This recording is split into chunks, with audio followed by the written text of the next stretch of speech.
I'm Haley, 28 years old, and I've spent years defending my environmental science career to my achievement-obsessed family. They called my passion playing with garbage, while praising my siblings' corporate careers. Last month at Mother's Company open house, disaster struck when chemicals began leaking. As chaos erupted, something inside me clicked. Hours later, covered in sweat and chemical retardant, I watched Mother's CEO boss bow slightly and whisper 6 words that changed everything. Thank you, the Hazmat Hero. Before I share how I went from family disappointment to workplace hero, let me know where you're watching from and hit that subscribe button if you've ever been underestimated. Growing up in the Anderson household meant one thing: success was measured by your title, salary, and status. My mother, Diana, built her identity around being the executive assistant to Robert Anderson, CEO of ChemTech Industries, one of the largest chemical manufacturing companies in the Midwest. She wore this position like a crown, constantly reminding us of her proximity to power and wealth. My father, Richard, was a senior accountant at a prestigious firm, handling the finances of several Fortune 500 companies. He had my life mapped out before I could even walk. I would follow his footsteps into the world of finance, perhaps becoming a CPA or financial analyst. Numbers are stable, he would say at dinner. Numbers don't lie, and they always pay the bills. Then there was my older sister Madison, the golden child. Madison had done everything right in my parents' eyes. She graduated from Harvard Law, secured a position at a top-tier law firm in the city, and at 32, she was already being groomed for partnership. Her corporate apartment overlooked the city skyline, and she drove a luxury car that cost more than my annual salary. Every family gathering became a showcase for Madison's latest achievements. My brother Jason wasn't far behind in the family hierarchy. 3 years older than me, he worked in investment banking, throwing around terms like market capitalization and hedge fund strategy at family dinners while my mother nodded approvingly. He had the expensive watch, the tailored suits, and the arrogant demeanor that my parents somehow interpreted as confidence. And then there was me, the family disappointment. I discovered my passion for environmental science during a high school field trip to a nature reserve. Something clicked when our guide explained the delicate balance of ecosystems and how human actions were disrupting them. While other students complained about the heat and bugs, I was fascinated by water quality testing and soil composition analysis. I came home buzzing with excitement about conservation and sustainability. My enthusiasm was met with blank stares. "That's nice, honey," my mother said, barely looking up from her planner. "But Robert's daughter just got accepted to Wharton for business. Now that's a real accomplishment." As I pursued my bachelor's degree in environmental science, the comments grew more pointed. "Playing with dirt and garbage," my father would scoff. "All that money for college, so you can pick up trash?" My mother was more direct. "You're wasting your potential, Haley. What kind of future can you build sifting through soil samples? No one important will ever know your name." A particular family dinner last Christmas remained vivid in my memory. We sat around the dining table, my mother's fine china gleaming under the chandelier light. Madison had just won her first major case, and Jason had received a substantial year-end bonus. "A toast," my father said, raising his glass. "To Madison and Jason, making the family proud." Glasses clinked while I pushed my food around the plate. "Haley, dear," my mother said with a tight smile. "Any news from your work? Found any interesting rocks lately?" The table erupted in laughter, except for me. "Actually," I began, "I've been working on a significant project involving groundwater contamination from industrial waste that could affect thousands." "Speaking of work," my mother interrupted, turning away from me. "ChemTech is having an open house next month. Robert wants to showcase our new production facility to the board and investors." She paused, glancing at me reluctantly. "I suppose you should come, Haley. Family is expected to attend. Just try not to mention all that environmental regulation nonsense you're always going on about. Robert says those EPA people are killing American business." I nodded silently, swallowing the familiar sting of dismissal. Part of me wanted their approval so desperately, to be embraced and celebrated like my siblings. But a stronger part refused to abandon my passion for their validation. Environmental science wasn't just a career I'd chosen, it was a calling. I just wish my family could see that. I'll be there, I said quietly, already dreading the event.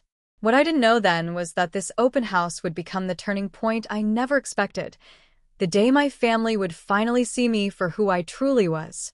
My journey into environmental science began against my family's wishes, but fueled by my own determination.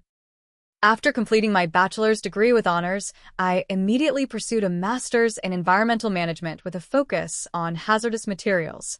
College was when I truly found my people, other students passionate about creating sustainable solutions for a fragile planet. While Madison was celebrating passing the bar exam and Jason was landing his finance job, I was pulling all night and studying chemical composition and remediation techniques.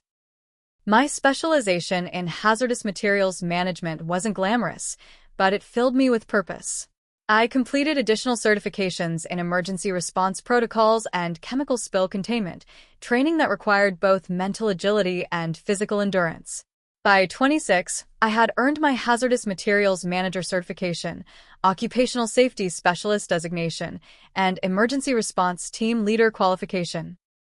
Each certificate arrived in the mail to little fanfare from my family.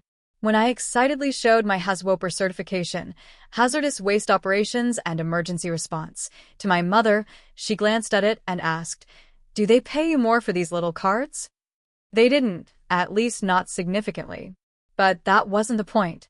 I secured a position at EnviroSafe Consultants, a mid-sized firm specializing in environmental compliance and emergency response. My daily work varied dramatically. Some days I was in the office reviewing industrial safety protocols. Other days I was on-site at facilities conducting hazard assessments. The most intense days involved emergency callouts to chemical spills or industrial accidents where quick thinking and technical knowledge made the difference between containment and catastrophe. My workspace was a stark contrast to the corporate environments my family valued. Instead of a sleek downtown office with harbor views like Madison's law firm, I worked from a converted warehouse in the industrial district. My uniform consisted of sturdy boots, heavy-duty pants, and moisture-wicking shirts that could be worn under hazmat suits when necessary.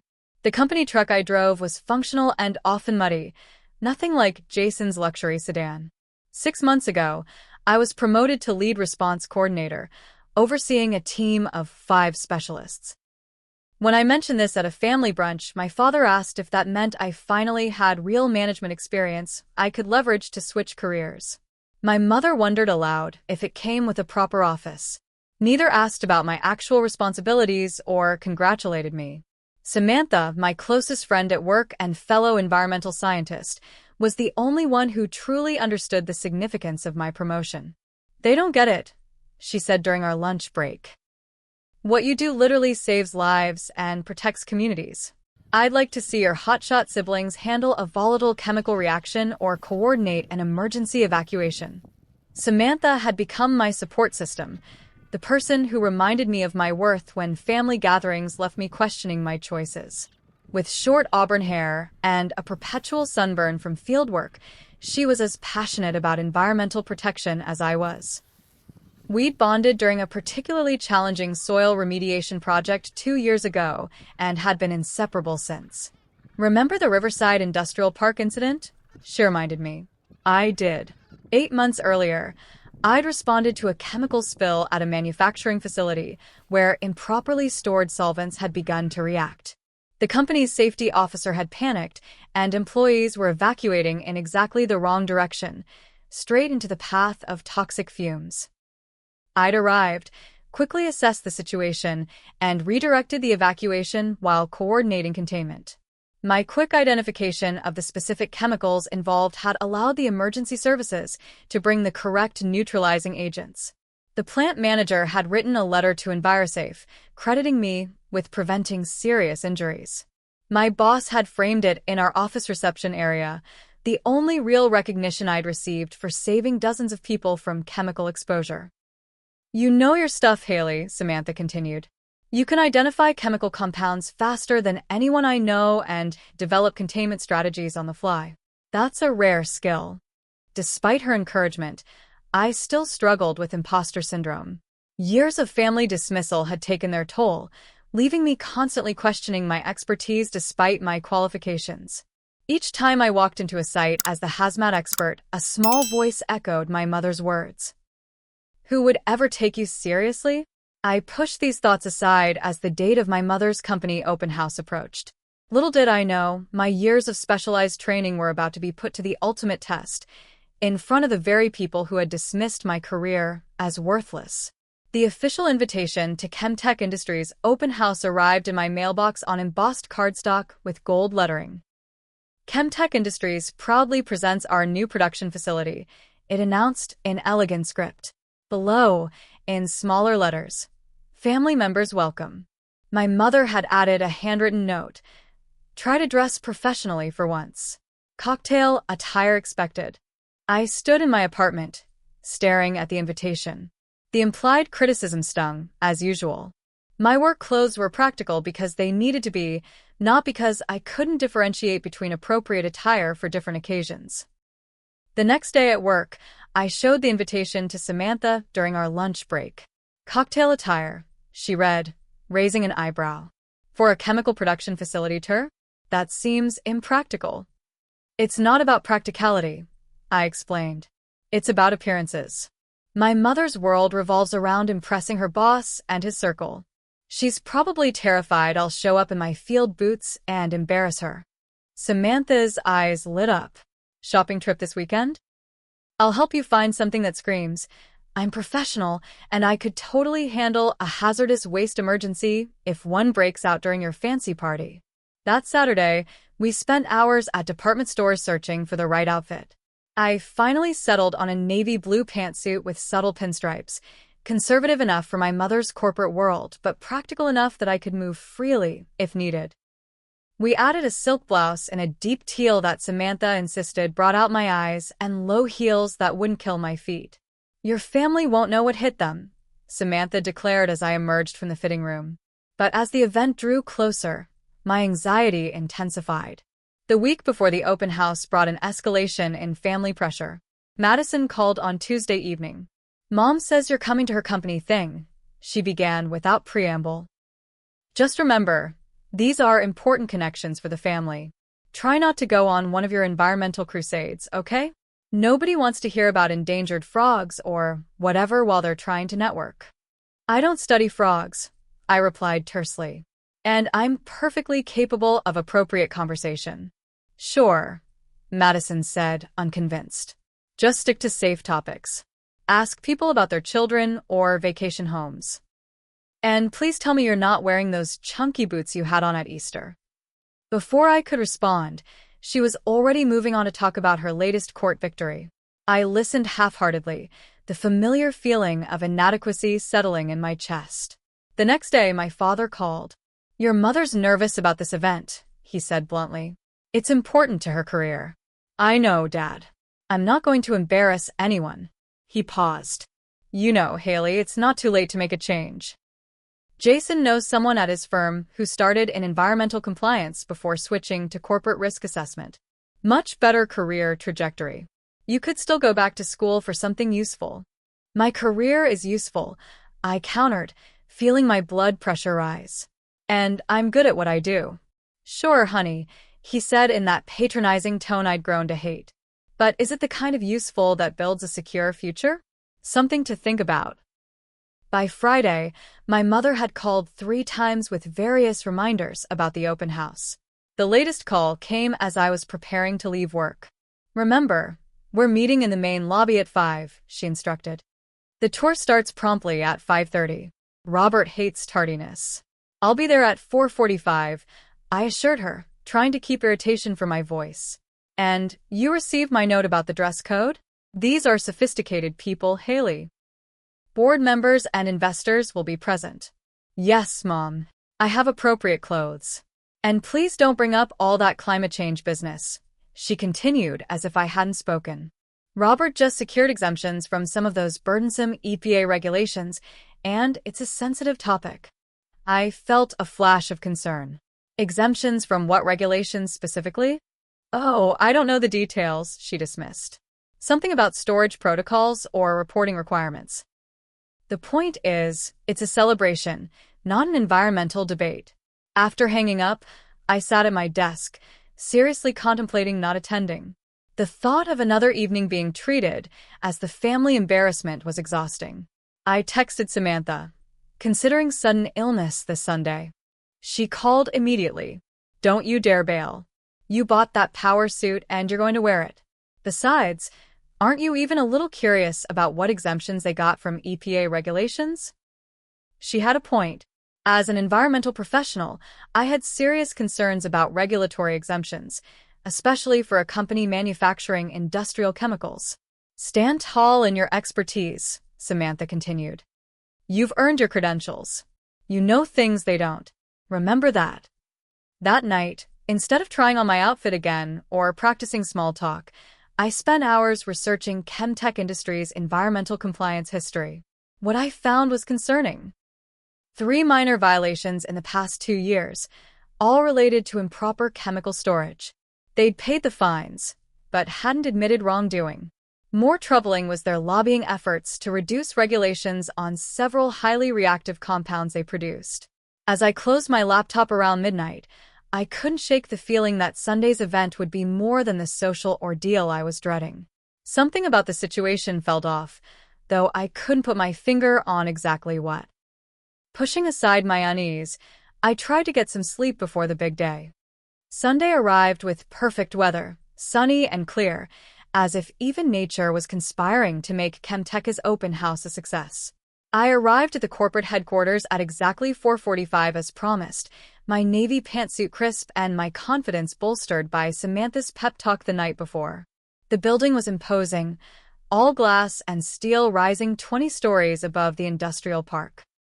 The lobby featured a massive ChemTech logo suspended from the ceiling and sleek furnishings that probably cost more than my annual salary. Men in expensive suits and women in designer dresses mingled, champagne flutes in hand. I suddenly felt underdressed despite my new outfit. I spotted my mother across the lobby, elegant in a charcoal gray dress, laughing with a group of executives. When she saw me, her smile faltered slightly before she excused herself and made her way over. "You're here," she said, giving me an air kiss near my cheek. Her eyes scanned my outfit critically. "That's better than I expected. Come, let me introduce you to some people." She led me to a circle of executives, making quick introductions. "This is my daughter, Haley," she said, noticeably omitting my title or workplace. "What do you do, Haley?" asked a silver-haired man in a tailored suit. "I'm a lead response coordinator at EnviroSafe Consultants," I replied. "We specialize in environmental compliance and hazardous materials management." "Oh," he said, his interest visibly waning. "One of those green companies." "Environmental regulatory compliance," another executive said with a slight eye roll. "Must be fulfilling." Before I could respond, my mother smoothly interrupted. "The tours will be starting soon. Haley, why don't you get yourself a drink? I need to check on some arrangements with Robert." And just like that, I was abandoned. I made my way to the bar, ordered sparkling water, and observed the room. Madison and my father had arrived, already deep in conversation with what appeared to be board members. Jason was charming a group of younger executives near the windows. None acknowledged my presence. At 5:30 sharp, Robert Anderson himself stepped onto a small platform at the front of the lobby. Tall and commanding with silver hair and a tan that suggested recent vacation time, he exuded the confidence of someone used to power. "Welcome to ChemTech Industries' new production facility," he announced. "Today marks a milestone in our company's growth. This state-of-the-art facility represents our commitment to innovation and efficiency in chemical manufacturing." He continued with corporate talking points about market growth and shareholder value before concluding, "Now, we'll divide into groups for the facility tour. Please follow your assigned guide." I was placed in a group led by a nervous young man named Trevor, who looked fresh out of college. My mother, unsurprisingly, was in Robert's personal tour group.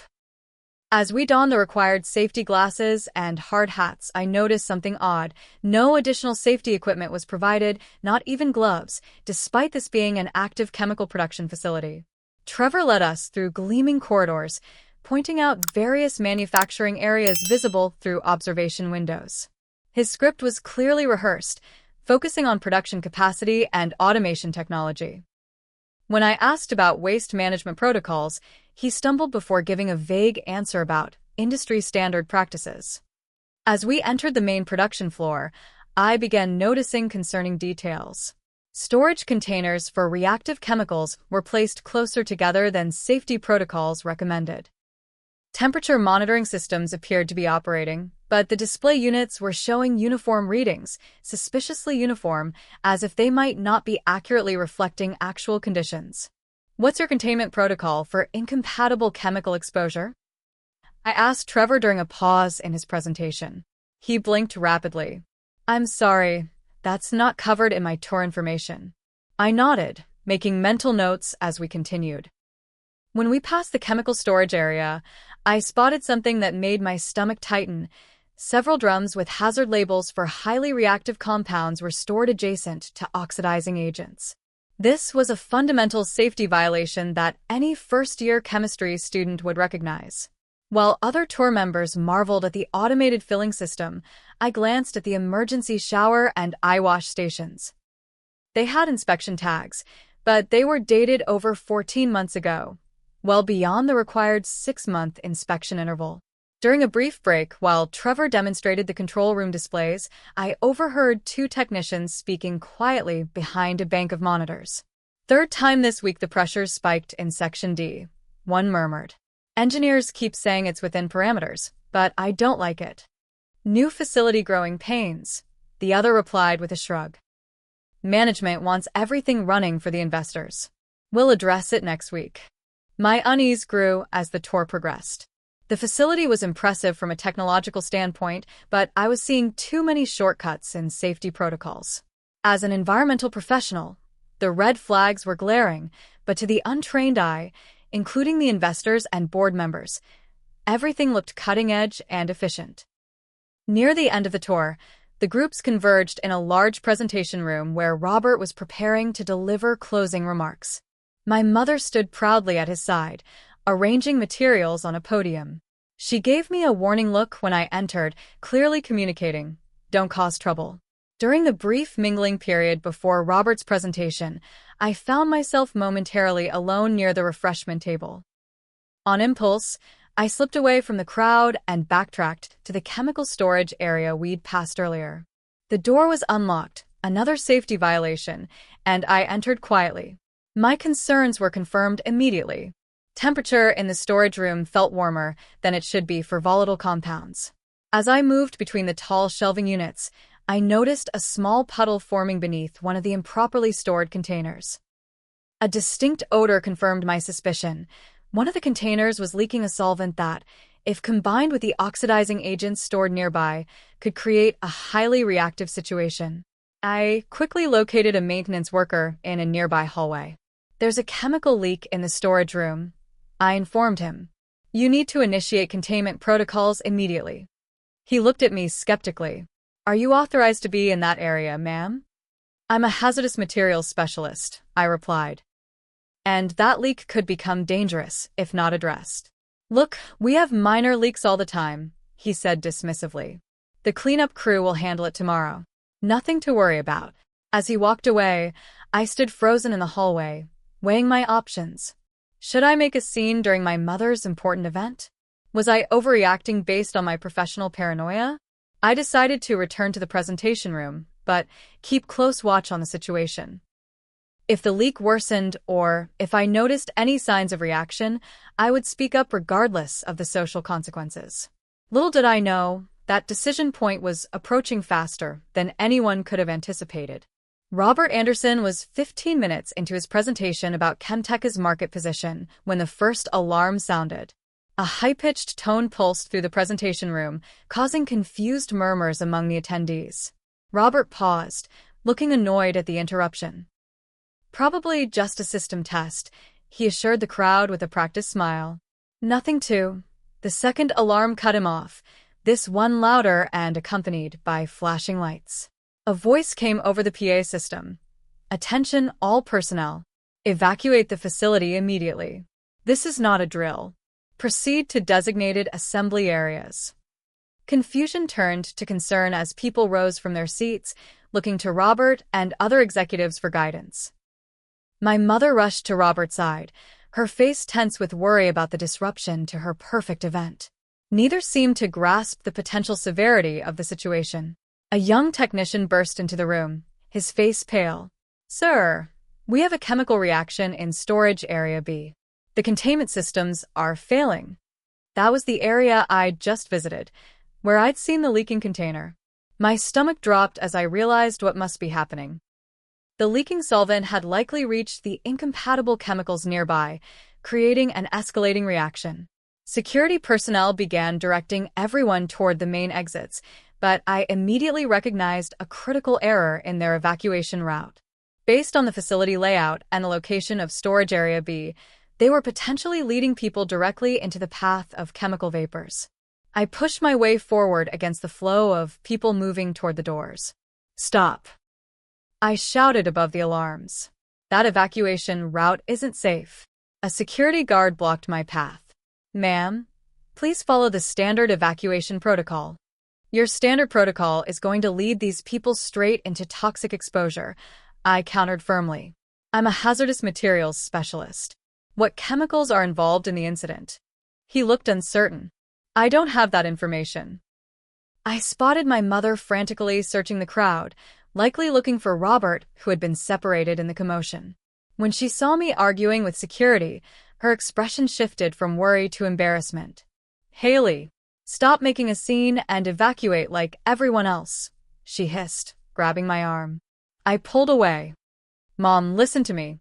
Based on what I saw earlier, this could be a serious chemical reaction. The evacuation route they're using could be dangerous." "The company has procedures for these situations," she insisted. "Procedures that aren't accounting for the specific chemicals involved," I replied, my professional training taking over. "Where's the safety officer?" As if on cue, a man wearing a vest labeled safety coordinator approached, looking overwhelmed. "We need everyone to proceed calmly to the exits," he announced. I intercepted him. "Sir, what chemicals are involved in the incident?" He blinked at me. "We believe it's a reaction between organic solvents and oxidizing compounds in storage area B." "Which specific compounds?" I pressed. "We're not certain yet," he admitted. The automated system indicated multiple container breaches. That confirmed my fears. The corporate safety team didn't have the specialized knowledge to handle this situation correctly. Meanwhile, the alarms grew louder, and a new announcement directed people toward the south exits, exactly the wrong direction if vapors were coming from storage area B.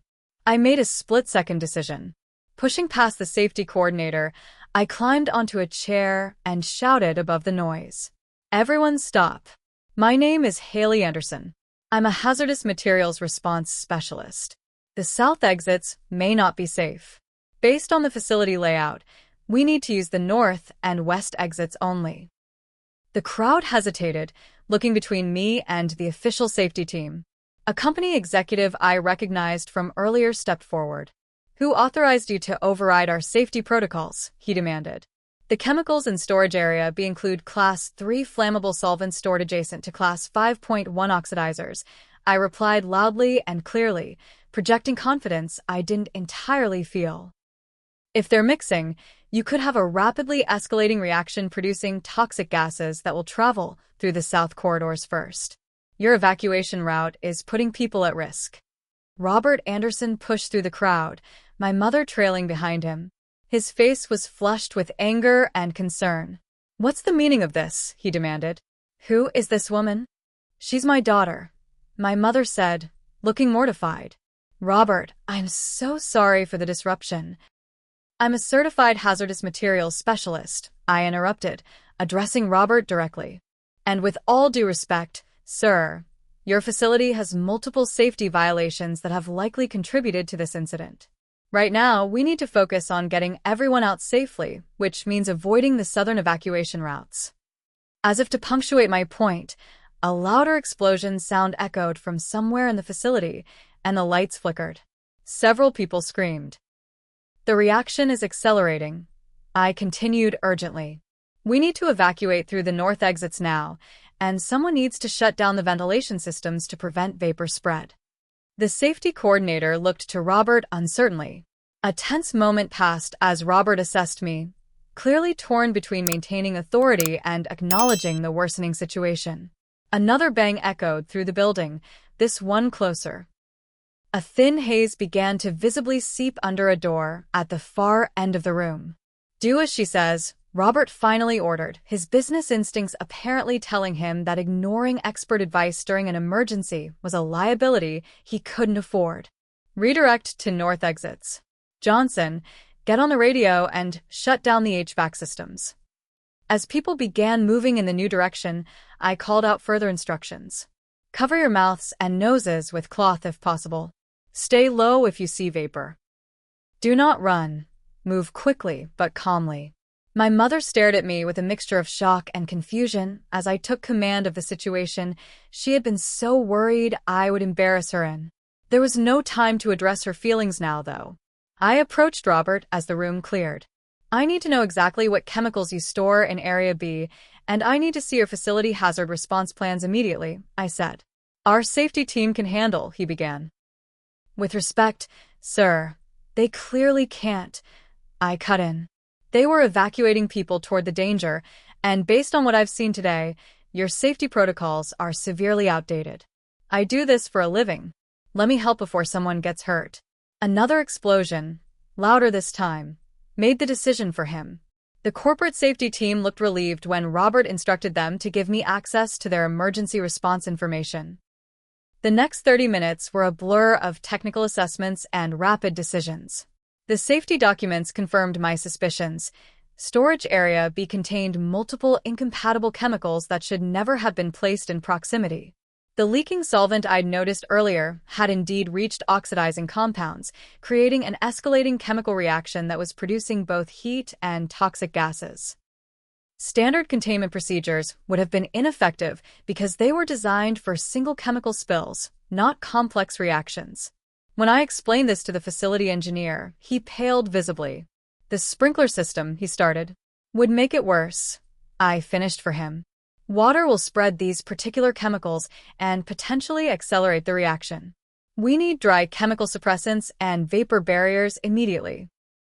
As the situation deteriorated, my mother watched from the emergency command center that had been established in the parking lot, her expression shifting from embarrassment to fear as she began to grasp the gravity of the situation.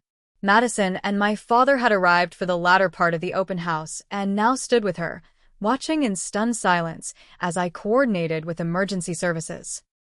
The facility's emergency response team was clearly out of their depth, looking to me for direction despite my unofficial status.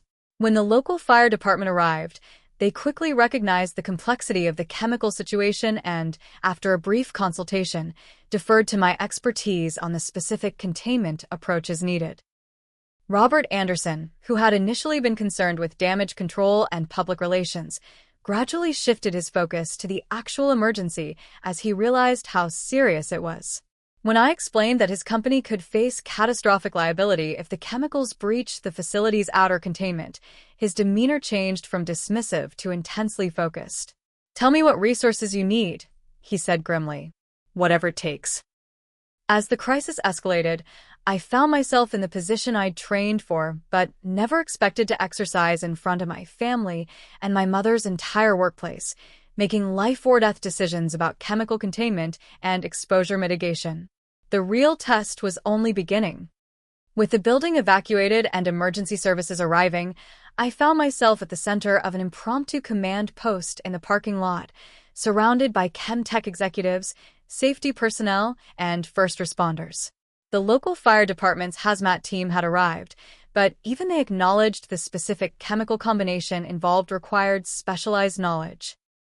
"The primary concern is the reaction between the xylene compounds and the potassium permanganate," I explained, pointing to the facility diagrams spread on the hood of a fire truck. The reaction is producing manganese heptoxide, which is both unstable and a powerful oxidizer on its own. The fire chief nodded grimly. What's your containment recommendation? We need 3 teams, I said, slipping fully into my professional role. First, a perimeter team to establish a vapor control barrier using the industrial fans from the loading dock to direct airflow away from populated areas. Second, a neutralization team to apply sodium bicarbonate and calcium carbonate to the spill edge to slow the reaction progression. And third, a primary containment team using Class D extinguishing powder to suppress the reaction core. As I spoke, I was vaguely aware of my family watching from behind the safety line. My mother's shocked expression, my father's furrowed brow, and Madison's wide eyes. But there was no time to process their reactions. We'll need level A hazmat suits for anyone entering the reaction zone, I continued. And the ventilation system needs to remain off until we've cleared the building of vapors. Robert Anderson stepped forward. Our supplier warehouse has additional chemical suppressants and safety equipment, he offered. I'll have them opened immediately. Within minutes, I was helping the emergency response team suit up, checking seals, and explaining exactly what they would encounter inside. The fire department's hazmat lead, a veteran named Captain Rodriguez, worked alongside me, our experience creating an immediate shorthand despite never having met before. You know your stuff, he commented as we prepared the neutralizing agents. Where'd you train? Environmental management at MIT, then 5 years of field response with EnviroSafe, I replied, measuring calcium carbonate. Specialized in industrial chemical emergencies. He nodded with professional respect. Glad you were here today. As the first response team prepared to enter, an unexpected complication arose. One of the facility technicians who'd been near storage area B when the leak began staggered toward the command post, coughing violently. His face was flushed, and he was clearly in respiratory distress. He needs medical attention now. I called to the paramedics. Likely exposure to manganese heptoxide vapors. While the medics took him to an ambulance, I quickly interviewed him about what he'd seen before the evacuation. His information confirmed my assessment, but added a critical detail. A secondary containment valve that should have activated automatically had failed. That changes our approach, I told Captain Rodriguez. We need to manually close that valve before applying the suppressants, or we risk pushing the chemicals into the stormwater system. The valve was located in a section of the facility now filled with potentially toxic vapors. The hazmat team was stretched thin, and reaching it would require navigating through the most dangerous area. I'll go, I said firmly. I know exactly what valve we need and how to operate it. Captain Rodriguez hesitated. You're not on my team officially, but I'm the most qualified person here, I countered. And time is critical. After a brief consultation with his superiors, they agreed. I was quickly helped into a Level A hazmat suit, the highest level of chemical protection available, with full encapsulation and self-contained breathing apparatus. As the team secured my suit and tested my radio communication, I caught a glimpse of my mother's face. For the first time in my adult life, I saw something new in her expression when she looked at me, fear mixed with dawning respect. Be careful, she mouthed silently across the distance between us. With 2 firefighters as backup, I entered the facility. The visibility inside was poor, with vapor clouds obscuring our path and emergency lights casting eerie shadows. The weight of the hazmat suit and breathing apparatus was substantial, and the stress of the situation intense, but my training took over. I navigated through the corridors with confidence, directing my team toward the critical valve. When we reached the control room adjacent to storage area B, the extent of the chemical reaction became clear. Through the observation window, we could see the damaged containers and spreading pool of chemicals, now glowing with an unnatural purple hue as the manganese compounds reacted. The valve control panel is on the north wall, I instructed through the radio. We need to override the automation and close drainage ports 5 through 9. As I worked the control panel, a moment of doubt flickered through my mind. The pressure readings were higher than anticipated, and there was a risk that closing the valves too quickly could cause a pressure surge in other parts of the system. I hesitated, feeling the weight of responsibility as sweat beaded inside my hazmat suit. "Trust your training," I whispered to myself, echoing Samantha's words from countless drills. I made the decision to sequence the valve closures to gradually redistribute the pressure. It was a technique I'd learned during an advanced industrial containment seminar but had never implemented in a real emergency. For 30 seconds that felt like hours, I worked the controls, monitoring pressure levels across the system as I gradually sealed the contamination pathway. "Valve secured," I finally reported. "Drainage system isolated from the chemical spread." With the containment system secured, we proceeded with the next phase, applying neutralizing agents to slow the reaction. Using extended application wands, we carefully distributed the calcium carbonate around the perimeter of the chemical pool, working methodically to create a neutralization barrier. Throughout the process, I maintained constant communication with a command post, providing technical updates and directing the second team as they prepared to enter with the Class D suppressant. Hours passed in a strange bubble of intense focus, my world narrowed to the immediate tasks of chemical management and team coordination. By the 5th hour of the response, exhaustion was setting in. My arms ached from manipulating equipment in the restrictive hazmat suit, and the stress of maintaining perfect focus was taking its toll. But the containment operation was working. The reaction was stabilizing, and air quality monitors were showing decreasing levels of toxic compounds. As we completed the final application of suppressant, Captain Rodriguez's voice came through my radio. "EPA response team has arrived. They're ready to take over final containment and cleanup." When we finally emerged from the building, the evening sun was setting, casting long shadows across the parking lot. Medical personnel immediately approached to check us for any signs of exposure, as we were helped out of our hazmat suits. My legs felt wobbly after hours of tension, and I gratefully accepted a bottle of water and sat on the bumper of a fire truck. Through my exhaustion, I became aware of a commotion nearby. Robert Anderson was speaking with the EPA officials who had arrived, gesturing emphatically toward me. My mother stood beside him, her usual perfect composure replaced by what looked like fierce advocacy.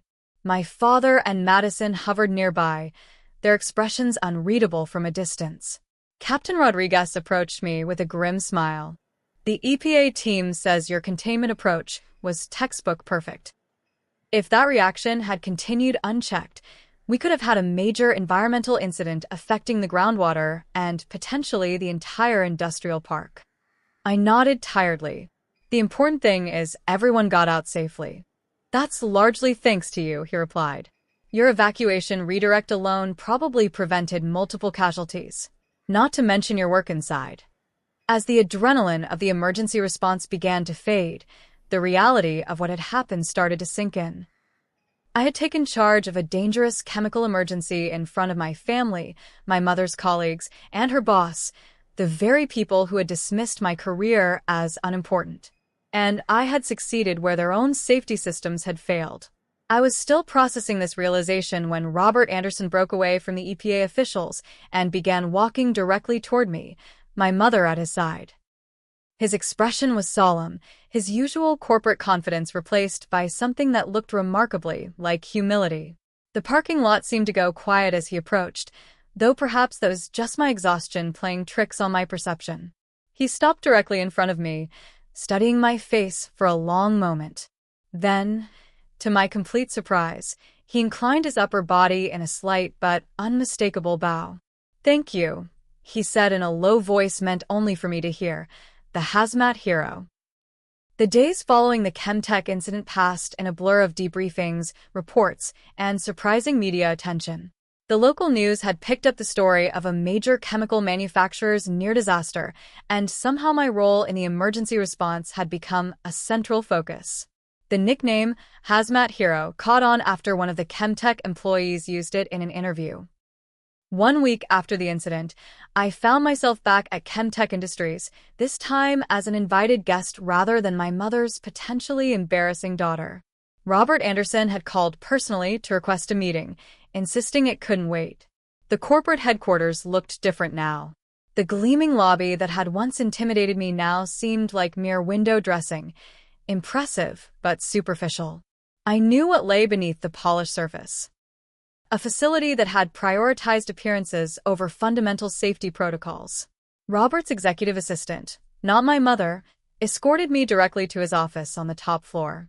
The corner office had floor-to-ceiling windows overlooking the city, with furnishings that screamed power and success. "Haley," Robert greeted me, rising from behind his massive desk. "Thank you for coming." To my surprise, my entire family was already there. My mother, father, Madison, and even Jason. They all looked uncharacteristically subdued. "Please sit down," Robert continued, gesturing to an empty chair. "I've asked your family to join us because what I have to say concerns all of you." I sat wondering what this was about. Had something gone wrong with the cleanup? Was I about to be blamed for some unforeseen consequence? Robert remained standing, his hands clasped behind his back. "First, I want to formally thank you for your actions last week. Our internal review and the EPA assessment both confirm that your intervention prevented what could have been a catastrophic incident." He paused, looking uncomfortable, an expression I suspected was rare for him. "More importantly, I owe you an apology. Your mother has worked for me for 15 years, and in that time, I've heard about her children's accomplishments. The lawyer, the finance executive." He nodded toward Madison and Jason. "But whenever your name came up, it was always with, let's say, less enthusiasm." My mother looked down at her hands, a flush creeping up her neck. "I absorbed that dismissive attitude without question," Robert continued. "When you spoke up during the emergency, my first instinct was to silence the disruption, not listen to the expert in the room. That was a serious error in judgment on my part." He turned to face my family directly. "And from what I understand, it was an error your family has been making for years." A heavy silence fell over the room. My father shifted uncomfortably in his seat. Madison stared out the window, avoiding eye contact. "The EPA report specifically credits Haley's actions with preventing environmental contamination that could have affected the entire watershed," Robert continued. "And our insurance company has informed me that her evacuation directions and containment strategy likely saved us from multiple lawsuits and potential criminal negligence charges." He turned back to me. "In short, Haley, you saved lives, prevented environmental damage, and quite possibly saved my company from bankruptcy. All using the very expertise that I understand has been dismissed as unimportant by those closest to you." The directness of his statement hung in the air. No one in my family spoke, but I could see the impact of his words on their faces. Robert moved to his desk and picked up a folder. "That brings me to the purpose of this meeting. ChemTech Industries would like to offer you a consulting contract to completely overhaul our environmental safety protocols and chemical management systems." He handed me the folder. "The terms are inside. It's a 6-month initial engagement with the possibility of extension. You would maintain your position at EnviroSafe, but work with us to implement proper safety measures across all our facilities." I opened the folder and nearly gasped at the consulting fee listed. It was more than my annual salary. "I don't know what to say," I managed. "Say yes." My mother spoke up suddenly, her voice uncharacteristically emotional. "Please." I looked at her in surprise. Her perfectly composed facade had cracked, revealing something raw and genuine beneath. "Haley," she continued, "I need to say something too." She stood and walked to the window, gathering herself before turning back to face me. "All these years, I've been wrong. So terribly wrong.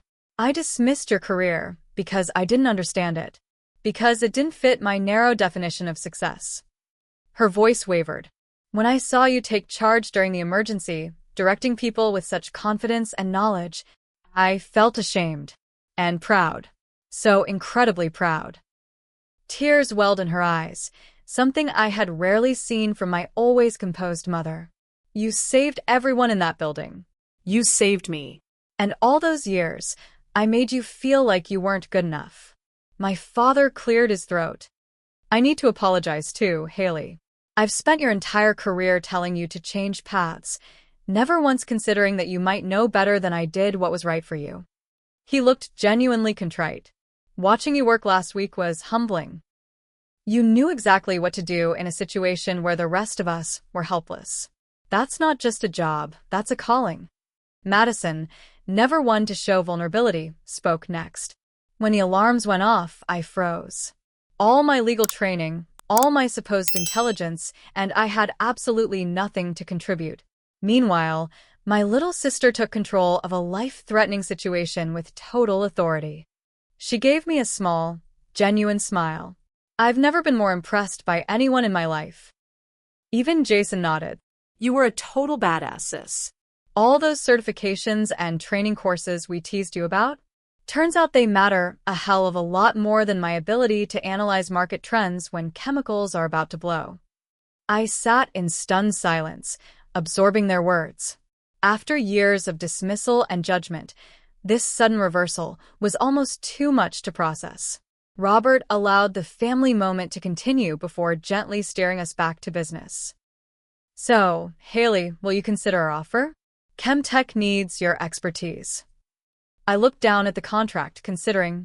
Part of me wanted to reject it outright, to hold on to my resentment and prove I didn't need their validation.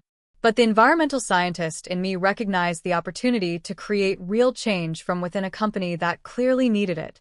I'll consider it, I said finally, but I have conditions. Any consultation I provide will prioritize environmental safety over cost-cutting, and I'll need complete access to all facilities and records. Robert nodded without hesitation. Absolutely. After what happened, our board is fully committed to proper safety protocols. Your terms are acceptable. As the meeting concluded, Robert shook my hand firmly. We'll be in touch to finalize details. And thank you again, Hazmat Hero. He said the nickname with genuine respect, not the condescension I might have expected a week earlier. As we left the office, my family clustered around me in the elevator, an unusual experience after years of emotional distance. We want to take you to dinner, my mother said. To celebrate, if you're willing. That evening, we sat at an upscale restaurant, the kind my parents typically chose for celebrating Madison and Jason's achievements. But this time, I was the center of attention. To Haley, my father said, raising his glass, who taught us all what real success looks like. As glasses clinked, I felt a strange sense of peace washing over me. The validation I had sought for so long had finally come, but ironically, I no longer needed it the way I once had. The crisis had confirmed what I had always tried to believe about myself, that my work mattered, that my expertise had value, that I had chosen the right path despite everyone's doubts.